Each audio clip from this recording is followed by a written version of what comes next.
The time is now, everybody. It's time for the Chevrolet Cup at Seafair, the Chevrolet Cup Final. And the winner will take all. Will we have a fifth winner in 5 races this unlimited season? We're about to find out. Will it be a rookie? Will it be a veteran? Will it be a guy who's had not a lot of luck today and come back in the Elam boat at some point to win it all? Let's see. Winner takes all in the Chevrolet Cup Final.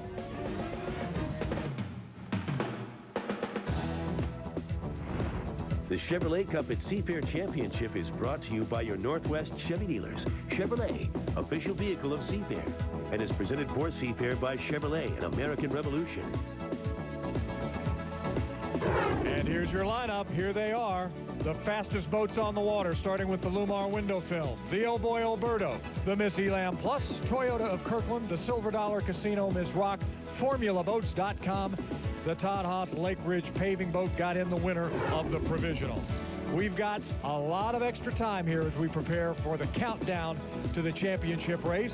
Just under 7 minutes gives us plenty of time to survey the course, which looks to be in fabulous shape out there. No wind to speak of, and a great race to come. All the boats just about ready to go, and in fact, they'll be down off the cranes and into the water in just a couple of seconds. Let's take a look at the boats and the drivers in your Chevrolet Cup Championship heat.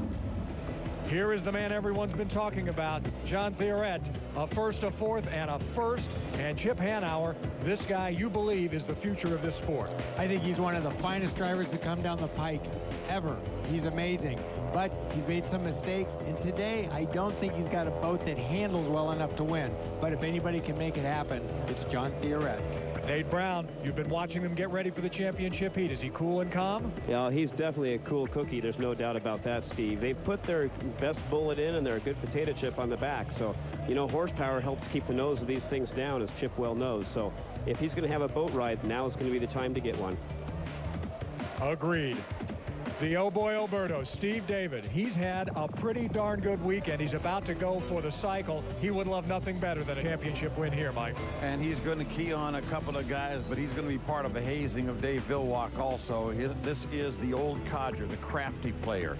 He hasn't got quite as much boat as a couple of others have, but he's got a whole lot of experience to call upon. Well, he won the championship in Evansville at the beginning of the season. Here is Dave Villwock. A couple of thirds, unusual for him, and a first-place finish early on in Heat 1A. That was yesterday. The old Budweiser champion. Does he have enough championship in that boat and in his bones to win again here? No question. Remember, as all this great young talent we've seen out here, Dave Villwock has won this race more than anybody except for one guy, Bill Munsey. If he can win today, I believe he ties Bill Munsey's record for winning at Seattle. He's got more experience. He's brilliant. It's going to be tough to beat. Bill Rocky, if there's anybody that's a calming influence in the Elam pit, I'll bet it's Dave Villwock. I'm sure he is. All they've done since their last heat, guys, is fix the rudder, change the prop, replace the engine, replace the canard, and fixed a cable that got a little damaged in that last heat. So Dave's a little concerned about what's going on, but the crew chief, Eric Elstrom, says it's ready to go. Everything got fixed, and with a crew like they have here, that made it all possible. They've got a great crew, and they had a lot of guys working on it, and they're ready to go. All right, Bill. Here is the Toyota Kirkland. It's always good to see a piston-powered boat in the final, and we've got one here again today. And you'll remember early this morning, owner Ed Cooper was saying they were preparing something special for the final. Let's see if it's special enough, because this boat has beaten turbines before, but he's been giving up some ground to him the last couple of races. The U-25 Miss Rock and Good Doctor has a couple of seconds and a fourth. Ken Muscatel would love to show well here in the hometown. I tell you what, I think if Ken Muscatel won the race here in Seattle, he quit right on the spot. I don't think he's going to, but I tell you what, Ken has done better this last year and a half than I've ever seen him do. All right, here we go. The FormulaBoats.com, Mike Weber. And I don't know about the boat, but this guy he's a good pilot, Mike. He's a good pilot, and he hasn't got all the equipment he'd like to have, but he has been consistent, except for right now. Oh, he just got out. Okay, he is moving out. I was a little bit worried that he hadn't left the dock yet, but he's here and he's in time. And finally, the winner in the provisional, Jeff Bernard, the young guy, quite a race in the provisional, as it did not start today. But Chip, he may not have all the boat, and he's got to start from back a ways, but it's just going to be fun to see him get a chance to ride in a final. Well, 2 points. Remember that provisional heat, because I think you saw a little bit of history there. I think this kid is something special. And I will also say, you know, races have been won from the provisional spot before. And wouldn't that be something? That would be something. It hasn't happened very often. Last time, 1993, Michael Hansen in the Kellogg's Frosted Flakes at San Diego. So it doesn't happen all that often, but it can happen. And this guy drove from behind to win that provisional, so it could happen here. It could. Let's go down to the pits. Guard, you've been watching those guys get ready. Has Jeff caught his breath yet? Well, he's so funny. I just talked to him just really until they closed the hatch just a couple of minutes ago, and I asked him, I said, hey, Jeff, you confident? He goes, heck yeah, I'm confident. We just won the provisional. Unfortunately, we're starting 5 seconds off the pace from the other guys, but we changed the prop. And he also said they put the big gorilla in the motor. I'm not sure what that means, but they said they have a couple of sneaky things they're going to do. They said it was top secret. Hopefully, it'll get them to the checkered line, but they are very excited down here. And by the way, Jeff Bernard's going to turn 21 in 2 weeks from today. Wouldn't that be a sweet little early birthday present for this kid? Good heavens. I've got a pair of loafers that are 21 years old, and this guy's driving an unlimited hydroplane. Well, let's check the weather, and it again continues to be just fabulous. Chopper 7 is up over the course. The temperatures have gone up. It's 81 degrees as the day winds down here over Lake Washington, but the winds remain calm. And Chip, I do see some rollers out there, but still the waters remain pretty calm. And the fight has begun. Look at right here. You got Dave Villwock out in front, and who's underneath of him but John Theoret. So they're fighting for that inside lane. It looks like John's going to get it. Now they got to get to the start line on time. We want to hear from Pat O'Day, our elder statesman, one final time here as we head in. Your thoughts, the championship heat at Seafair, Pat. Well, this has been an absolutely fabulous day of racing on the lake, and now everybody's eyes are on that orange Ballard Bullet, the Elstrom's Elam, and Dave Villwock as he tries for win number 11 at Seafair, and we'll see if the other guys can box him out and someone else can take home the big hardware here at the Chevrolet Cup today. Well, it is my pleasure once again and for the final time today to introduce the voice of the Unlimited Lights, the man who will call the final today and has done so for over 30 years, Mike Fitzsimmons.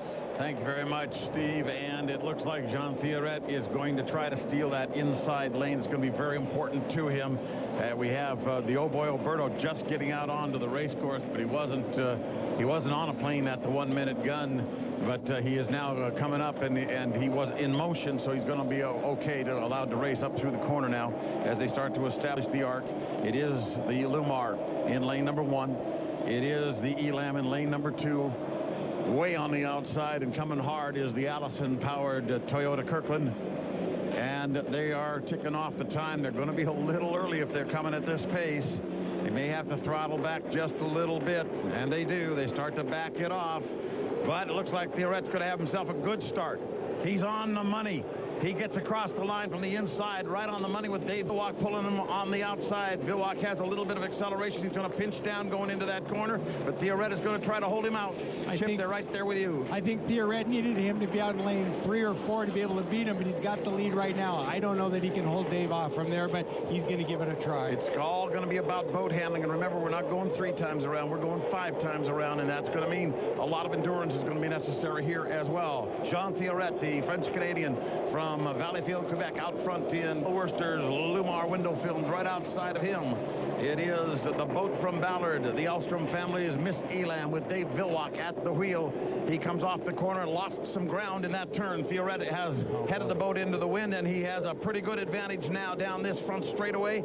The question is, can he get enough handling to be able to take advantage of what is obviously better boat speed than we've seen from him? I tell you what, I don't know. Dave Villwock's going to have a real hard time running him down after that corner. John Theoret is something special. He seems to be able to get that inside lane at will, and I think he's pulling away from Dave Villwock right now. Stephen David has regained his composure and has pulled his boat, the Oh Boy Alberto, into 3rd place, but Theoret is moving away, Pat O'Day. Look at them running down that backstretch by the log boom. They're at about 175 miles, 180 miles an hour, and into the floating bridge turn already is Jean Theoret.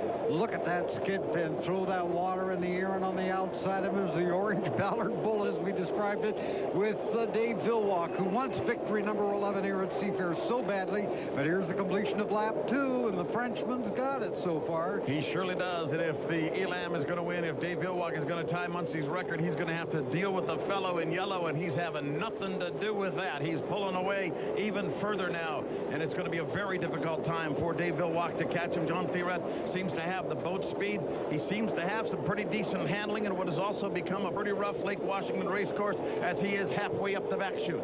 I tell you what, all I can tell you, Mike, is I'm really glad that I don't have to race against John Theoret. This guy is really good. The other thing, look at how stable the boat is. The team must have done the right changes before this final heat to give him boat to ride that good. Pretty good brain trust down there in Theoret's pit, by the way. John Walters, of course, a great driver in his own right, doing some of the wrenching for these folks, and he knows how to settle one of these bullets down. Boy, I'll tell you what, Theoret is just stretching out this race course over the Elam at the present time, and the Elam has a huge lead in second place over the old boy Alberto. 82-year-old Bill Worcester, the owner of that boat, could be made so happy here in a few minutes, Chip. You know, there is so much talent on this beach, and, you know, John, although he's a rookie to Unlimited, he's 43 years old, but this guy, as I said, he's just a spectacular driver. He's got great instincts, got a great mind, he's got the right aggressiveness. I don't know. I think he's got this in the bag if that boat can stay together. It has been 4 decades since a foreigner has won an unlimited hydroplane race on American waters. John Theoret about to do that. It was back in 1961 when Bob Hayward drove the Miss Super Test 3 the last time on American waters in Detroit. He was a great Harmsworth Trophy winner, and in that very tradition now, international flavor has returned to unlimited hydroplane racing. One more lap to go for John Theoret in the Lumar. John Theoret right now is hearing all kinds of bad things in the boat. The engine sounds like it's going to give up. The propeller feels like it's vibrating. He can't believe that he's got this kind of a lead, and he's just scared to death that that thing's going to come apart. And Dave Villwock, of course, hoping that it will come apart, but realizing that when you're up against a talent like John Theoret, things don't usually happen for you. He's halfway through the final lap. He's nearing the North Burn. Final time around now for John Theoret as he enters the Lake Washington Floating Bridge turn, expecting to see the white and black checkered flag here on Lake Washington become one of the first foreigners to win an unlimited hydroplane racing in a great long time in North American hydroplane racing. The checkered flag goes up. John Theoret coming down with the Lumar window films to take the Chevrolet Cup at Seafair. He did it. I tell you what, folks, you are seeing, I think, one of the greatest talents to ever put his rear end in a boat. And there's Dave Villwock finishing second. You know, Dave, what can you say? He's done it all. He couldn't do it today. Gave it everything he had. But John Theoret, I tell you what, they're going to have to deal with him for a long time. Third place coming across the line. Oh, boy, Alberto, third place now. There she comes right into your picture. You know, Steve and Mike, we had to listen to Chip all day talking about how great John Theoret was over and over and over. And, oh, was he right. He just is something special. Mike and I have talked about him since over the week at Pasco. He just really has the right disposition. He's calm, he's cool, he's smart, but he's also got that right amount of aggressiveness. He is indeed, but this is a team sport, and this victory is a team victory because that boat wasn't good enough to win the Chevrolet Cup just 2 heats ago. But you know what their team manager told me in Tri-Cities? He said after being in the shop for 2 hours, John Theoret brought the whole team's performance up. They said his level of professionalism has rubbed off on everybody on that team, and you just saw it. I mean, the team did a great job preparing the boat. When is the last time you saw this boat's been around for a while? When's the last time you saw the Lumar be this much in the thick of things? When was the last time you saw an underdog win at Seafair? Right. Good and for fun. Bill Worcester, his second victory on home waters. You got to go back to the early 90s when George Woods did it in his Tide, and it's got to be a big day for Bill. And he beat a great driver in a great boat with no problem. Dave Villwock had a boat that was running plenty good. He's a great driver. He's a great champion. So John Theoret just won this by being a great driver and having a great team around him. It's been a long wait for Bill Worcester. He won last in the Tide, as you mentioned, in Mike, in 1992. And now 13 years later, he's in the winner's circle again at the Chevrolet Cup at Seafair. And I got to tell you, I think the reason why the crowd is as large as it is, and I haven't seen a larger crowd at Seafair in a long, long while, is because these people came to the beach knowing right up to the final heat, you know what? I haven't got a clue who's going to win that. Absolutely right. And I have a feeling we have some Canadian viewers watching this telecast. And I tell you what, if you're from Canada and you're watching this race, you have someone to be very proud of in John Theoret. There is the Lumar boat as it slowly makes its way into a very happy finger pier, and it's going into the teeth of a lot of happy Lumar window film crew members. Here is the owner of that boat, Bill Worcester, and he couldn't be happier. Bill, you won this a long time ago in Ty, but the Lumar guys, you're an awesome owner, buddy. Wow, thank you. I'm so thrilled. What a driver, what a crew. These guys just pulled everything together, and I can't believe it, you know. It's awesome to watch these guys race. Well, Jean did a great job out there, got underneath Dave Villwock, did what he had to do. Your crew put the boat together, and you put the crew together yourself, Bill. I'm blessed. Believe me, I'm blessed. All right, Steve. One happy owner, and I'm sure we'll have one happy driver here. I'll throw one thing out there for you, Chip, and taking nothing away from this ride by Theoret. Dave Villwock and his crew, they had a fair amount of damage to deal with after that one race. They blew up a lot of stuff and tried to get it back together and did. I'm not sure altogether, though, that boat was handling as well as it could have been. Well, you know, I don't know. We'll never know for sure. But the bottom line is we can know that John Theoret got the inside and didn't start. Let's go down to the dock and hear from one happy French Canadian. Boy, you know, John, I'm not going to speak French because I'm too excited, buddy. So, great job, great drive. Thank you very much. I want to thank my Lord and Savior, Jesus Christ, because all the glory goes to him. I want to thank Bill for hiring me to drive this boat. Scott and the whole team, the Lumar guys are outstanding. They're determined. They're fantastic, and I can't say any more. You know, I'm so excited. My first win in Unlimited. Hey, and you know what? It's a dream come true. I've been there before once. On this race course, I won my first one. You won your first one here, too. I'm really proud of you guys. You hung that boat as high as I would ever see or dare fly that boat. Yeah, I got up pretty high sometimes, but the water was pretty bad, and we just got in front in the start, and that was it, you know. I'm real glad. Well, it's a great job, Sean. Steve? John Theoret, unofficially the champion of the Chevrolet Cup at Seafair. Let's take a look at the unofficial results. The Lumar window film, Bill Worcester's boat. Miss Elam Plus, Oh Boy Alberto, the Formula boats. Lake Ridge Paving, the youngster, look at that. He came in front of the Silver Dollar Casino and did not finish for the Toyota of Kirkland. That is the Cup at Seafair is over, and the victor from Quebec, Canada, Jean Theoret. And there is your Geico Championship photo finish. 15 minutes could save you 15% on your car insurance. So Theoret wins it. Making it a race, at least for a short time, was Dave Villwock in the Elam boat. Let's go to Bill Rocky, who's got Dave in the pits. Dave, great race. You got to tip your hat to Jean, don't you? Yeah, I mean, they did it. They set up their boat and ran well in the final, and I give them credit. We had, the canard was broken, and we bail and wired it back as best we possibly could, and it was like 90% there, but I couldn't quite get off the corner the way I wanted to, and I knew that going in, so I really tried to get lane 2, and you know, I was hoping to get him boxing up in the turn, but they made a good start, and I got him partly boxed in, but he slipped away from me right there at the exit pin. When I needed to get a little acceleration off of the canard pedal, I didn't have it. So a month ago or so, you weren't even driving. So from that aspect, I guess it was nice to be back in Seattle racing, wasn't it? Hey, we had a good safe race in, and nobody was hurt, and I think fans got a great show, and I couldn't be happier. It was a treat for me. We stayed ahead in the national points deal, and you know, that's a big issue for us. So you know, we had a good day and a good Seafair.